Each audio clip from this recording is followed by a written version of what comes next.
Long ago, in a quiet desert land under the wide, open sky, there lived a man named Abraham. He wasn't a king or a warrior, just a shepherd who loved and trusted God with all his heart. God had chosen Abraham for something special.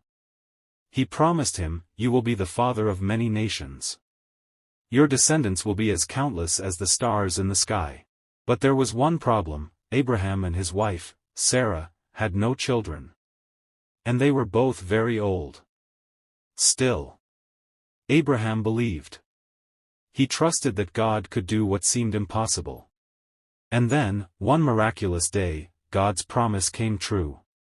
Sarah gave birth to a baby boy. They named him Isaac, meaning laughter. After years of waiting, hoping, and praying, Abraham's joy was complete. Isaac was the child of promise. As Isaac grew, Abraham's love for him grew even stronger. Isaac wasn't just his son, he was his heart, his future, his miracle. But then, one day, God gave Abraham a command that would test his faith like never before. So God said, "Abraham, take your son, your only son Isaac, whom you love, and go to the land of Moriah. Offer him there as a sacrifice to me." Abraham's heart must have stopped. How could this be? Isaac was the promise. But Abraham had walked with God for years. He knew God never broke his word. So, even with tears in his eyes, he chose to trust and obey. Abraham quietly packs supplies. He chops wood, saddles his donkey. Isaac joins him, smiling, unaware of what's ahead. Early the next morning, Abraham set out, a 3-day journey to Moriah. 3 long, silent days. Every step must have been heavy. Every mile, a test of trust. Abraham turns to his servants. "Stay here. Isaac and I will go up and worship. Then we'll come back to you." Did you hear that? We'll come back.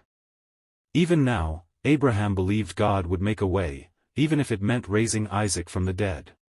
Isaac said innocently, "Father, we have the fire and the wood, but where is the lamb for the sacrifice?" "My son, God himself will provide the lamb." At the top of the mountain, Abraham built an altar, the hardest one he'd ever made.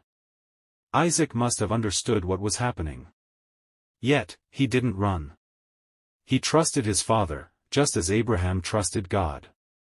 With trembling hands, Abraham laid his son on the altar. Then he raised the knife. Time seemed to stop. Then God called him. "Abraham, Abraham, "Yes, Lord." because you have obeyed me and not withheld your son, I will bless you greatly. Your descendants will be as numerous as the stars in the sand. And through your family, all nations on earth will be blessed." Abraham's faith had been tested, and proven true. He didn't know it then, but his obedience was a picture of something far greater to come. God himself would one day offer his own son, Jesus, as the true sacrifice, not to test humanity, but to save it.